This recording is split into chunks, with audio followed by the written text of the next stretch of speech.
for it, ride for it. I'ma organize for it. Stay up in the night and in the morning, I'ma rise for it.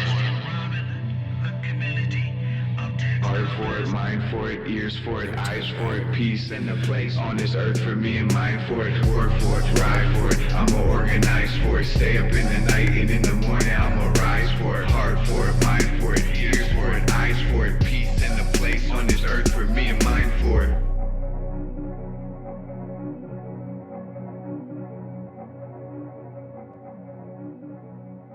So, hey, thanks for tuning in. We're here with the Money, Power, Land Solidarity podcast, and I am really honored and pleased to have two special guests with me today who are talking about some historical organizing and some great organizing that's happening this summer. We're joined by the Sex Worker Organizing Project. Want to welcome Aegor and Andi to the show. Thanks for joining us. Yeah, thanks for having us. It's the Sex Worker Outreach Project. Excuse me, already one strike against me. I kind of like the organizing project, though. I'm going to keep that in mind. You know, we're reaching out and then we're organizing. Mm-hmm. Could you just introduce yourselves to our audience? Give us a little background about who you are and what brings you here today. Mm-hmm. Yeah, absolutely. My name is Andi. I've been organizing with SWOP Minneapolis for 7 years. We started it. It was like a bunch of anarchist moms, sex workers who were like, well, we can just do stuff, and kind of went crazy with it. And yeah, we've evolved a lot over the years. And in the most recent iteration, Aegor has come on to be one of our board members. Yeah, I'm Aegor, and I'm a writer. I live here in Minneapolis. I was telling Jake earlier that I definitely did not see myself as an organizer, but I think that something I really love about SWOP is that we put forward and like explicitly, I guess, privilege the experiences of people who are either current sex workers or former sex workers. And coming into this work, it felt easy to connect with the community of organizers because they were also my peers, very much the people who were like also like, you know, contributing to my GoFundMe or like people I would call if I needed something. And so I like that basis for building a new world. Yeah. Hell yeah.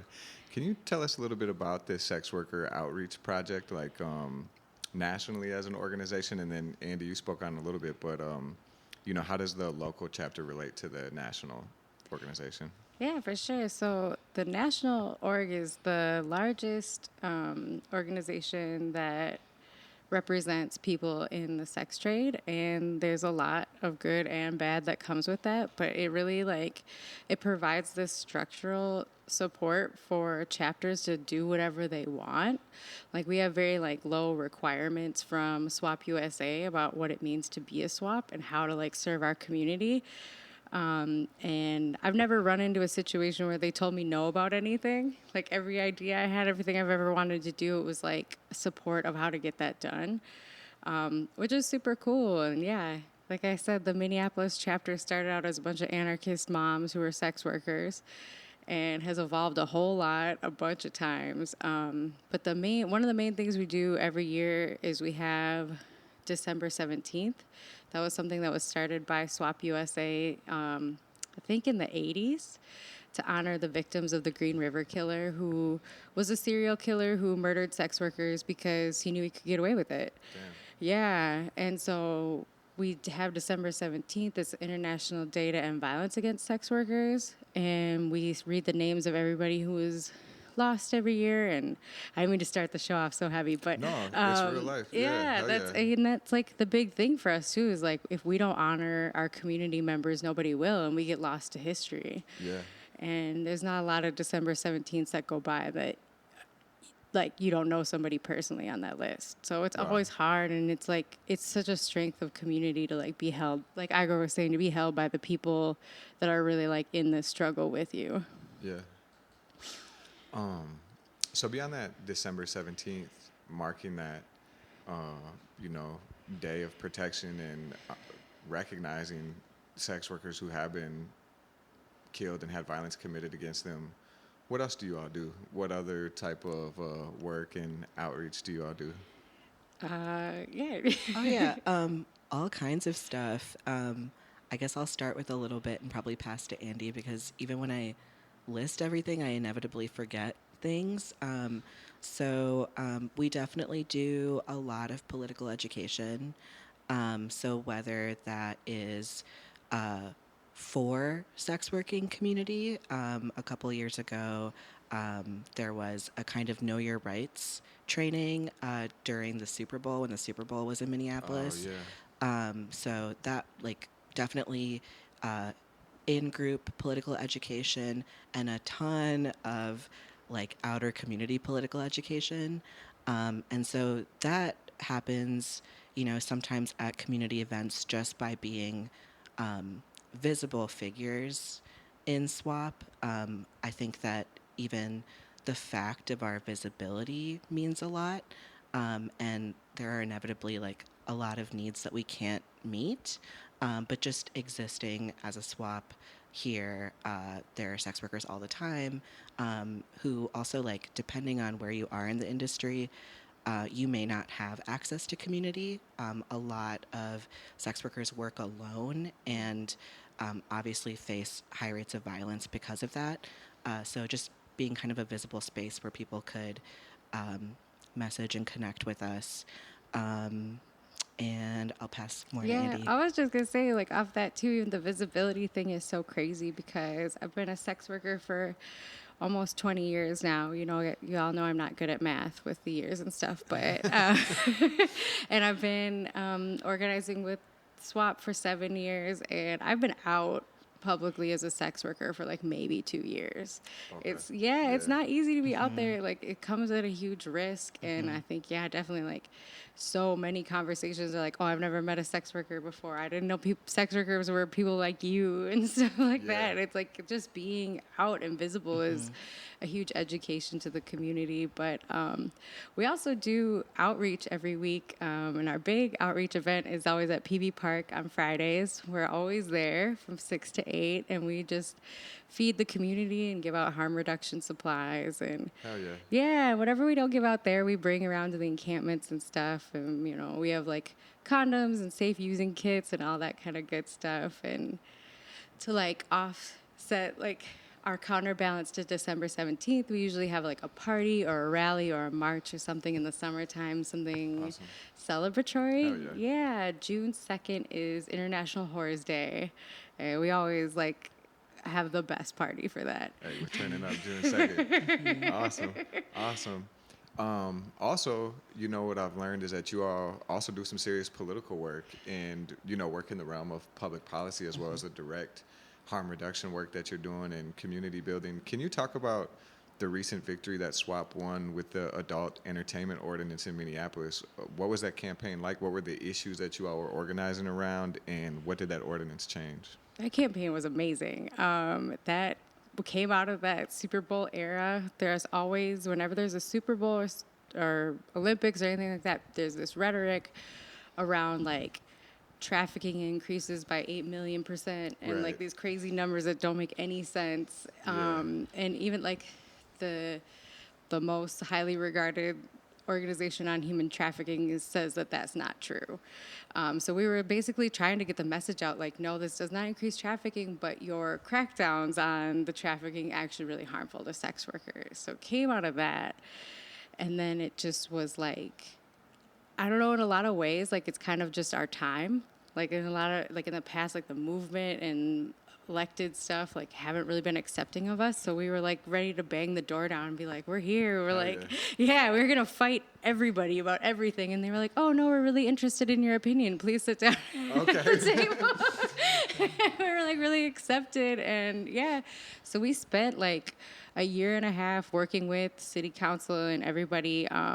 They were going to do an ordinance about like changing the rules for the strip clubs and stuff like that. And a lot of their ideas were like well-intentioned liberal ideas that were going to cause a lot of harm to workers. Okay. And they didn't know that. And so Yeah. they valued our perspective. And we were really careful and thoughtful about creating the adult entertainment ordinance. And it addresses like really basic stuff like health and safety of workers, which we don't have access to rights to because we're not technically employees, because strippers are independent contractors. So it was like like basic stuff like that. But then also, there's a piece in our ordinance that says it's illegal for management and owners to accept tips from dancers, which is really clever writing because they straight up extort tips and it is wage theft. But the way the law is written now, the onus is on the clubs and the managers to not break the law. There's nothing to be like on the dancers' end that we would be getting in trouble. That piece is going to take a while to enforce, but Yeah. there's already been huge changes in the industry, especially in the realm of like cleanliness and safety. Wow. Yeah, like famously, like the stage at Deja Vu is cracked and girls like bust their knee on it all the time. And it's just like, it would be ridiculous in another industry, Yeah. and like, yeah, so we're still following up on that. And there's a lot of like actions coming from the dancers and like, a lot of local labor people got really excited about our stuff. So they're like really supporting the strippers to unionize and Hell yeah. That's awesome. It's That's really awesome. That was my baby. So I've been working on that project for a long time. Salute. Congratulations. I'm Thank curious, you. like, just as somebody who's, like, been around city council a little bit and city hall and, like, went from, like, still do, like, street organizing or whatever, but then have had some interactions with city council. I'm just curious, like, what was it like for you? Like, when you look back at it now, what have you learned from that experience? Or, like, you spoke on a little bit as far as, like, kind of surprised that you were welcomed with such open arms. Is there any other, like, takeaways you had from it? I think my whole life of being a sex worker has made me like amazingly poised to do politics. Real? Yes. 1000%. I could bullshit with anybody. Actually, this is really funny. I had before the ordinance, I had a meeting with Keith Ellison that I was so nervous for, and I'm not gonna lie, I was fucking it up. Like I was blowing it. Like, he was like in the back of your head, like, why did you just say that? like literally everything. I was like, this is going so bad. Like, oh my God. And then he kind of just like leaned back in his chair and he was like, listen, I get it. Like blah, blah, blah. And we both started bullshitting about how we know the owner of Augie's and tell him I said hi, whatever. And then it was just like a different conversation from that point on. That's And what's up. yeah, and he was like, hey, I need to learn more from y'all. And like, it couldn't have ended better, but I was like, oh, you just have to like do your stripper thing. Make people like you. Yeah, I mean, that's like refreshing to hear. I think that working class life, especially, like in an industry that's so marginalized and oppressed, like sex work, you become tough and you've dealt with the world and you know how to deal with people. And I also just think it's something really powerful when I see people who have a real stake in an issue and really a lived experience go down there and, how can I say it? It's not even like put people in their place, but just claim the authority that's really should be yours. It shouldn't be somebody at City Hall who'd never been on the streets making those decisions. And that's when like some actually positive stuff can happen down there. Absolutely. And I feel really blessed to have been listened to, but we were definitely going to make a bunch of noise one way or the other. And even up until the end, we were like, are we going to fight this publicly? Like, and never trusted them. Like, are these people lying to us? Are they saying like stuff to our face and smiling and then really going to switch it up on us? So up until the last minute, we were like, we don't promote this. Yeah. And when did that ordinance pass? August 2019. August 2019. Yeah. And I think I've heard people say this is like one of the more progressive ordinances of its kind in the country. Yeah, it's as far as I know, and I always invite people to correct me if I'm wrong. This is the first legislation to address financial abuse in the strip club. Okay.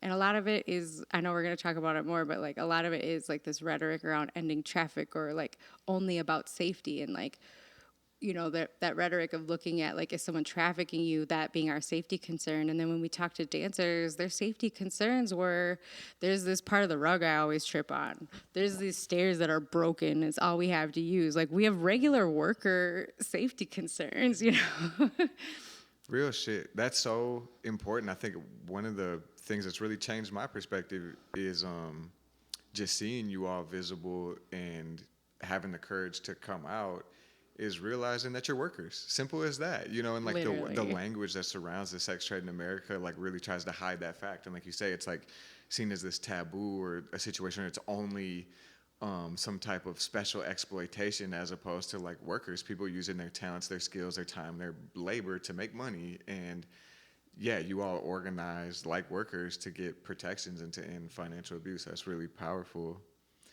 I wanted to talk a bit, you know, we started to touch on it a little bit. Could y'all speak on decriminalization, decrim? Like, why is that so important for sex workers, you know, and the way you all approach your issues, and then maybe just help people understand the decrim framework more generally? Totally, yeah. So decrim, we say, and I like believe this with my whole heart, it honors the complexities of experience in the sex trade. So by removing kind of the, sorry, I'm gonna like find my words a little bit, You're so we might have smooth. to edit. Hell yeah. But basically, like, um, so we can all acknowledge that there is a wide spectrum of experience in the sex trade. There's a spectrum of coercion, there's a spectrum of consent.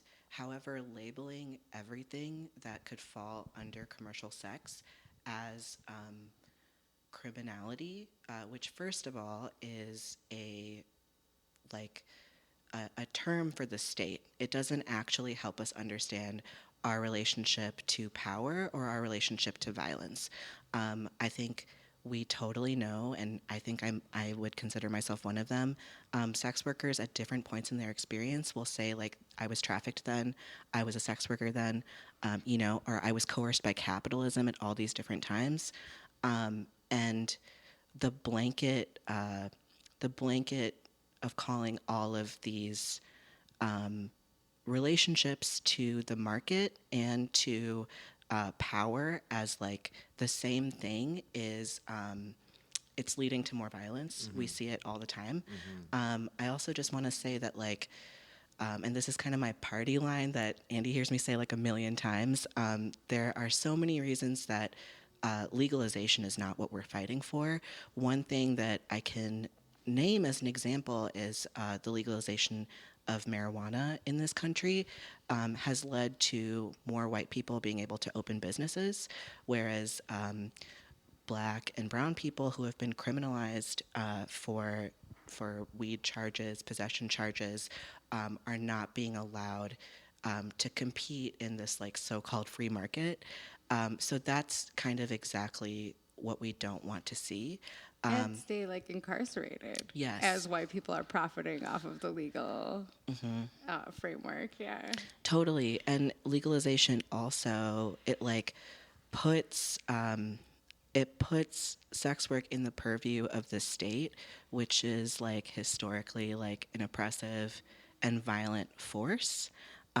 So it's definitely, you know, it's that's not at all what we're fighting for. And like if you look at Nevada where it is legalized, you have legal brothels, you will see that framework of like a white male owning a business, giving preference to white women to work there, right? So it is definitely like all the power structures of the state applied to our work. And like one of the most important things about sex work is that it does equal survival and it needs to stay accessible to everybody. And you know, it is we talk about it being like a working class job a lot, which is true, but it also like helps people through like their hardest times sometimes.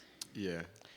Yeah, I was actually going to say, did you just see that in New Orleans they're trying to change like the age regulations for dancers to 21? And even in that, like we can see like, okay, so like stripping is a legal industry, but if we put the control of the industry in the state, they can create these like new provisions kind of out of nowhere, which actually like forces people into more dangerous kinds of work. Yeah. Yeah, there's a lot of 18 to 21-year-olds that are dancing. Like, that's immediately putting a lot of people at risk. Yeah.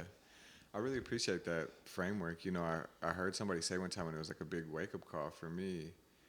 And again, like, it's just I'm a weed smoker, you know, so that's like my entry point is realizing like legalizing something is putting the legal framework around it to make it a capitalist commodity. That's what legalizing marijuana means, and that's how you get control by capitalist institutions, and that's coming from the state. If you talk to people in cannabis culture, we want to have access to the seed, we want to be able to have access to the plant, and we want to be left the fuck alone by the state, you know. So that could help me understand, as far as sex work, what you don't want is more cops in your business, more government, more laws in your business. What you want is the harm being done by the state by making you illegal and targeting you removed, so you all can figure out which systems work best for you through self-organization. Absolutely. And I am tempted to say most, but a huge majority of the violence that sex workers face is by the police. Yeah. I believe it. I was going to ask you all Yeah. that. Like, could you talk more about that a little bit? Like, I know that I've heard some grisly stories about the MPD. What's generally the relationship between police and sex work? And here in Minneapolis, how's that play out? It's bad. It's really bad. It's really, really bad. I like had a tweet go viral, which was a weird experience, by the way, but it was I feel about, super weird. Walking around on cloud nine all day. But also, People be rude to me like, bro, my tweet got 200 retweets. You better treat me with respect. I wish I had that attitude. I was like, no one look at me. No one talk to me. But the tweet that went viral was about MPD's raids on massage parlors in it was like either the early 2000s or... It was when, what's her name? Harto was the police chief. It So was like the beginning. 2010s. Yeah. It was the beginning of her time. So pretty recently, but MPD, based on their own investigation on their raids, was no longer authorized to do raids in massage parlors because they were assaulting the workers too much. And that, like, it was just like a grisly read, Which for is sure. more wild than even that sounds, because during an undercover raid, police are legally allowed to rape and rob us. And so to find that MPD was doing it too much to where they were not authorized to do those raids anymore, it was a wild situation. And now that they have more rules, institutional rules from MPD, they found real wild ways to work around it, and they will work with other law enforcement agencies to conduct raids. They'll work with the feds. Every year there's a thing called Operation, oh god, what is it called? Oh man, I'm so mad I can't think of that name right now. It's like a euphemism for safety. Okay. But every year the feds do like a national sweep to arrest and deport and imprison as many sex workers as they can. And that's for our safety. Yeah. Right? And so that's like on the very official realm, like it's very bad in that regard. And as I've been talking to street workers this year and stuff about like the type of violence they've been facing from police and stuff, what I found is actually a lot of police officers are now and this has always been true, but I'm just hearing more anecdotally about it now, are people's customers, and then they're holding that over people's heads, like, I can arrest you at any time. Yeah. It's just the level of violence and cruelty of the MPD is just still stunning. And I want to, like, I don't even want to say it, but so that listeners can hear it. Like, it was MPD policy that officers could hire a prostitute, not tell them they were an officer, rape them, finish, and then arrest them afterwards. Correct. That was their policy. And they were doing that so much that they had to change the policy. And if MPD is policing itself, you know. And then that's so Yeah. it's ghastly to think about. Ugh. It is, and they'll set up what we call an in-call space. So they'll set up like 2 adjoining hotel rooms, and they'll just put out an ad for in-call, out-call. So then the worker will come to them So it's basically just fishing out of that same hotel room all day long. So again, then they'll have the officer posing as the client in one room, and then when they say like whatever their little word is, Right. the other people will come, the other cops will come from the other room, the adjoining room, and come and arrest the worker. Disgusting. And like, I mean, they just continue to perpetuate things that leave people in like in a worse condition than they would have been Yeah, before it's- engaging with law enforcement, which is not at all like the lie we're sold about law enforcement. But like, you know, I've heard that people get their like Narcan taken away. Um, you know, like if you have condoms on you, that can be seen as like with intent of prostitution. People get their condoms taken away. Like that's literally endangering people's lives. Right. It makes people scared to carry condoms. Yeah. Which is like, yeah, I mean, I think we've come to a point in public health where we know that everyone just should have condoms all the time. Yeah. Yeah. Right. In New York, where they repealed what was known as the walking while trans law, because loitering with intent to commit prostitution is basically stop and frisk for trans women, especially women of color, trans women and cis women of color for sure. But it's like, it's so explicitly a targeting law that they can call it walking while trans and everybody understands what you're talking about. Yeah. Like the police are never on the side of sex workers. No. Yeah.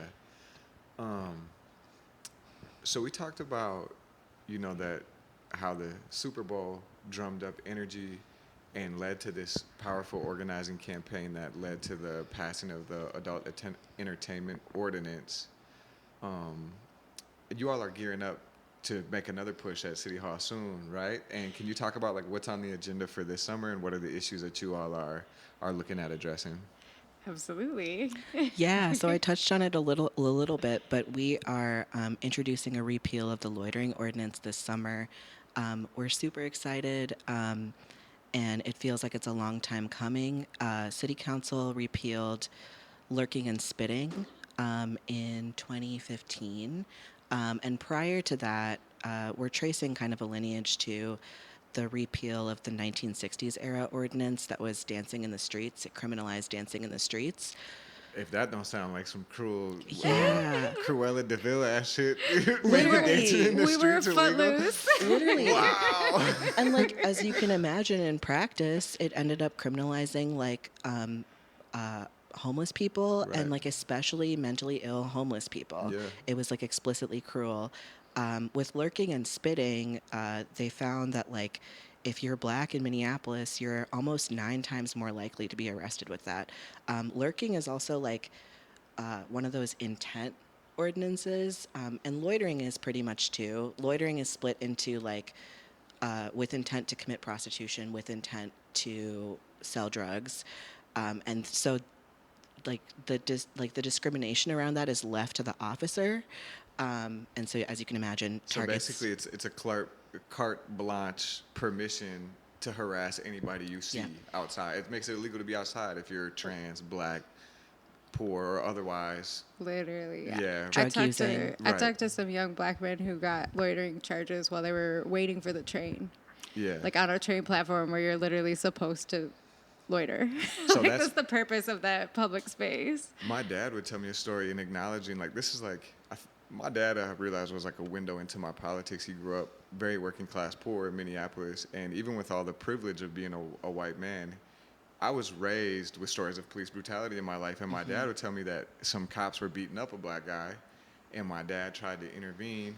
And they said they were going to arrest him. He said, "What you going to arrest me for? I'm standing here." They said, "How about loitering?" Why? Whooped his ass, you There know? you go. So, like, when I remember the campaigns to revoke the lurking and spitting ordinances, I would think about my dad telling me that story. So what you're saying is that they repealed those in 2015, but loitering is still on the books in Minneapolis. So MPD can use that as a pretext to harass people. And what you all are looking to do this summer is get that loitering ordinance repealed.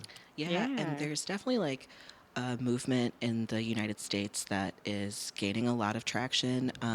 New York City repealed loitering with intent to commit prostitution. So did Seattle. Last summer, they repealed both loitering to commit prostitution and possession as well. Yeah, I think it's really important that we keep up with the other anarchist districts and really yeah. reclaim public space There as we much go. as possible. Yeah. Start laying the groundwork for the anarchist federation. That's gonna. That's what's up. Okay, I realize I maybe should have asked this question to start with, but we got an intelligent audience. They're following with us.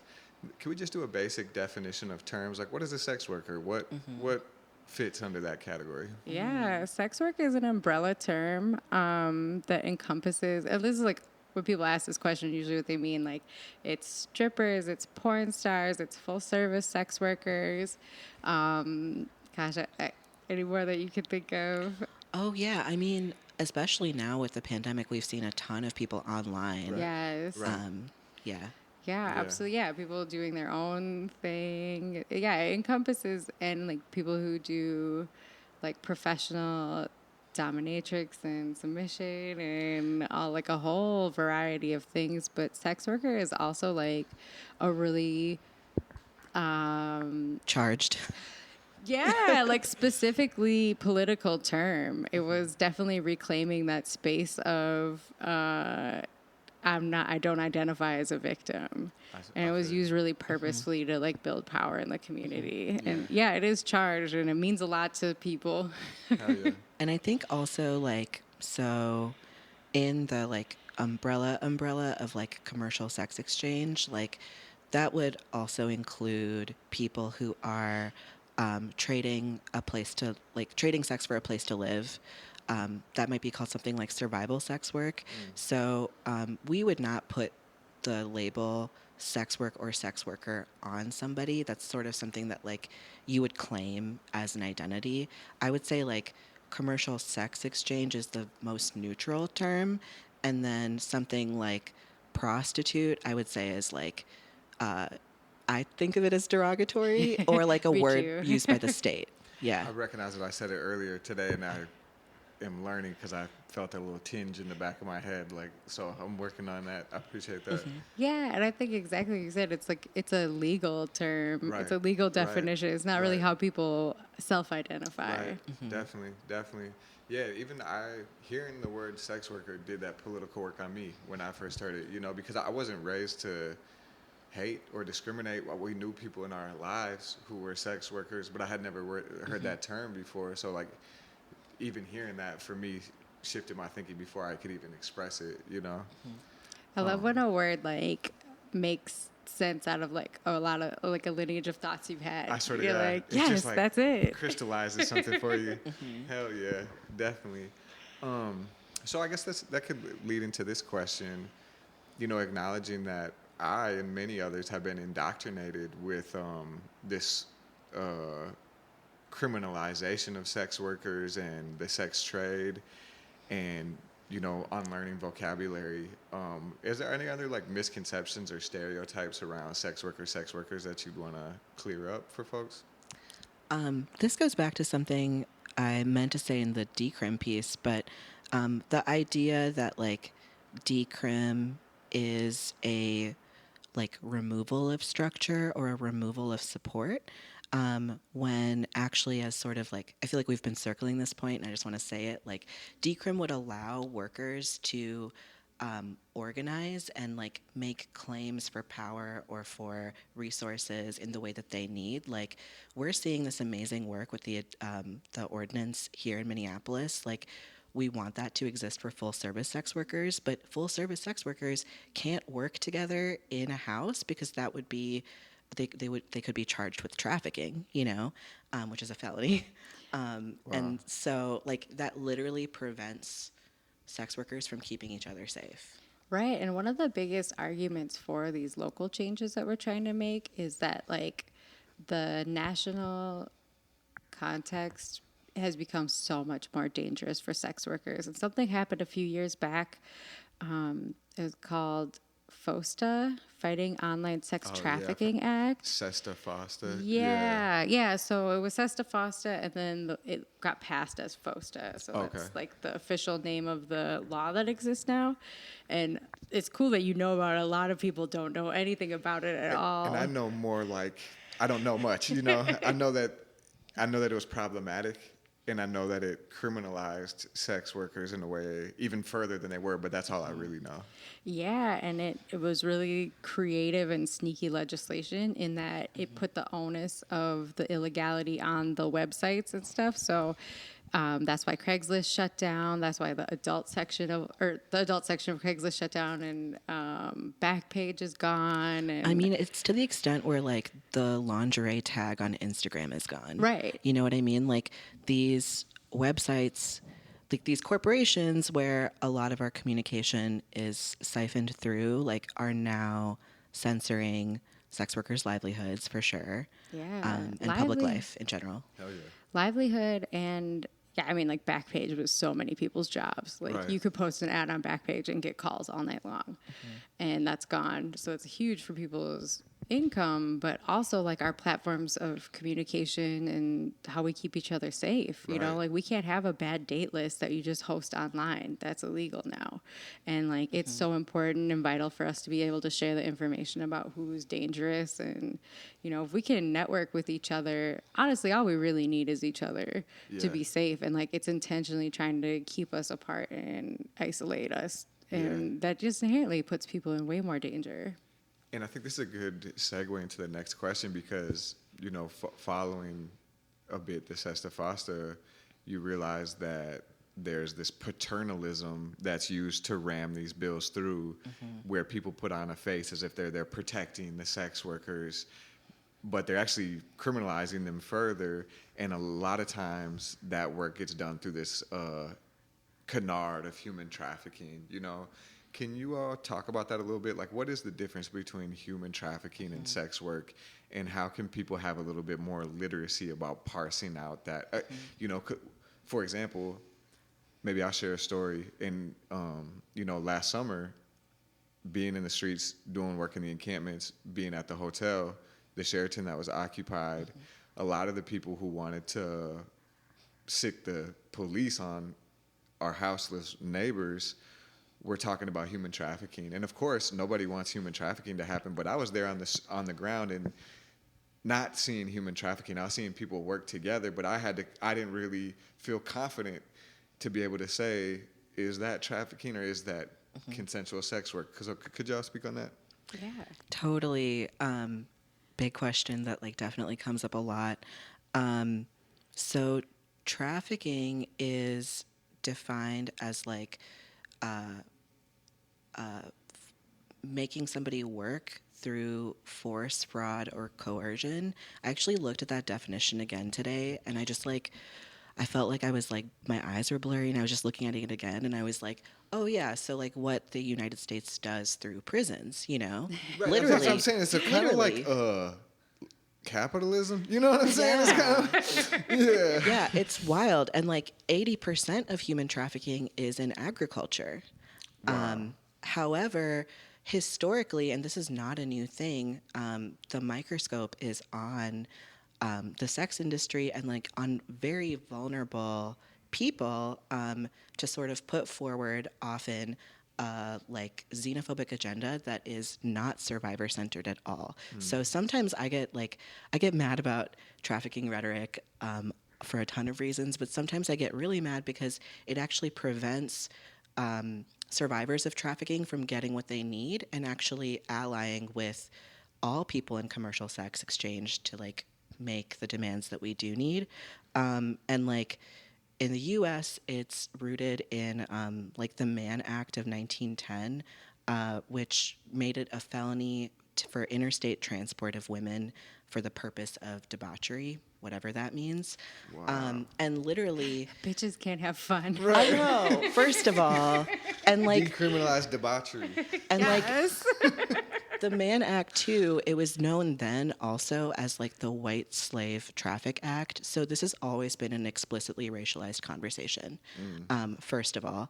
And like, gosh, I'm gonna like lose my train of thought when I'm hot.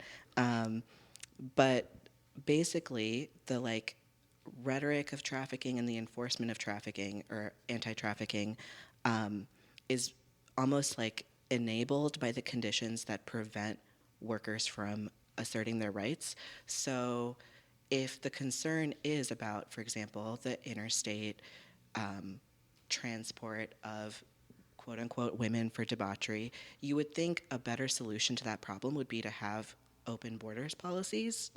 You know what I mean? It's Right. like it's instituting this very like carceral logic into things that deserve community driven solutions. Yeah. And it's not getting to the actual problem, which is that like if people are being coerced or forced into labor that they don't need, or that they don't want to participate in, what they don't need is like aggressive policing. They need opportunities to seek resources, seek housing. You know, one thing that like we didn't talk about in the what is it called, like the Misconceptions piece, is that something that's really popular in Minnesota is actually known as the Nordic model or partial decriminalization. So what that would do, They call it end demand here. it's so bogus. It's Man. Yeah. so it would criminalize buyers, and like I think you could imagine how like to maybe liberal people in Minnesota, they're like, oh yeah, that sounds good. Like then I don't have to see anything or whatever. Like I feel like it's a very like NIMBY response. Yeah.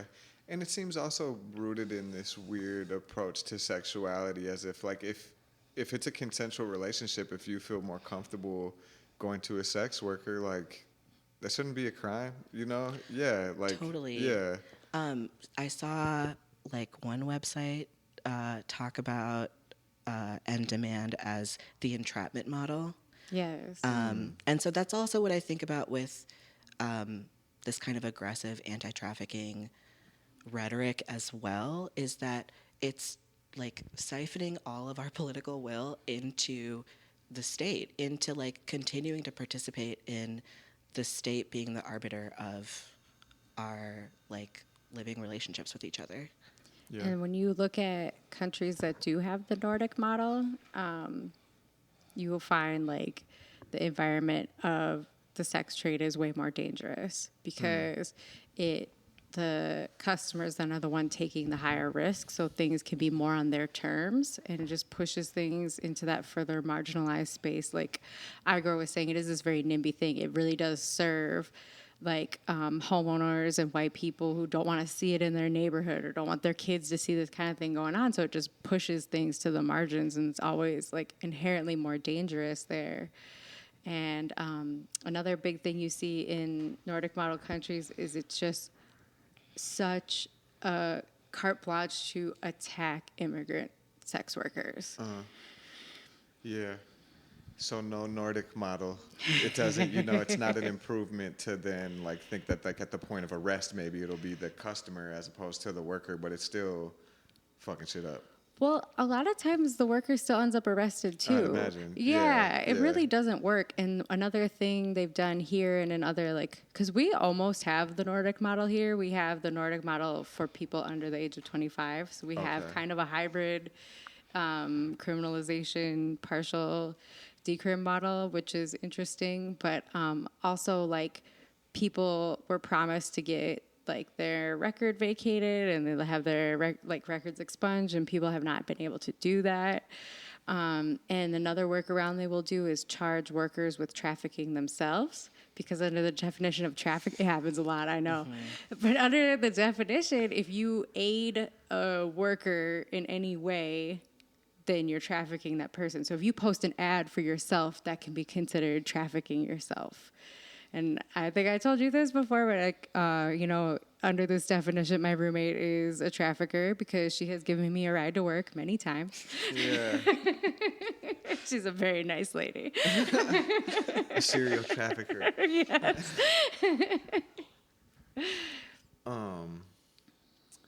Thank you for that. I think that's really helpful for me to continue to hear, and I hope is really helpful for our listeners. Could I ask an off-the-cuff question that wasn't prepared?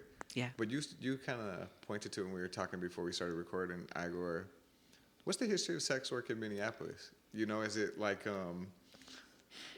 we're really interested on this podcast in development, in the ways that city developments and the underside, like the pieces, sectors of political economy that are hidden from us, you know. So I'm just curious. There's like, from my understanding, kind of a rich history of sex work in Minneapolis. Could y'all just point us in some research directions? Very much. Totally. I will pass to Andy at some point because I know that you have like a deeper, this is like your like deep seated interest.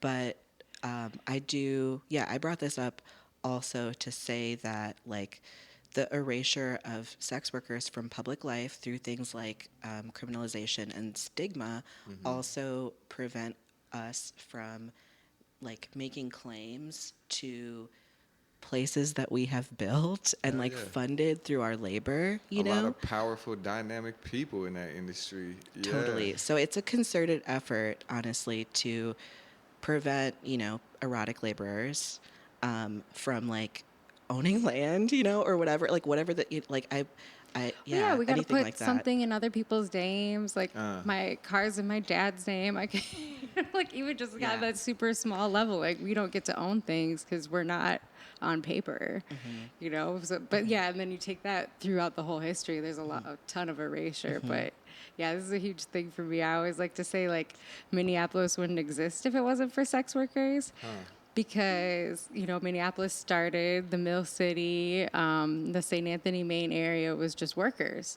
And, you know, just like Williston, like how Williston was just the oil fields. Okay, up in North Dakota. Up in North Dakota, there weren't even homes there when Williston started popping off and, like, people were really making money out there. It was just dudes living in their cars. It was the Wild West out there. And that's what Minneapolis was like. It was just a bunch of dudes working in the mills, and it was when sex workers, you know, when the dudes started making money, and the same thing happened in Williston too, but when sex workers heard, oh, there's money in this place called Minneapolis, you know, we can go like finesse these dudes, and that is when St. Anthony, Maine started being developed. Wow. Exactly, like hotels, homes, like permanent residents were created by sex workers.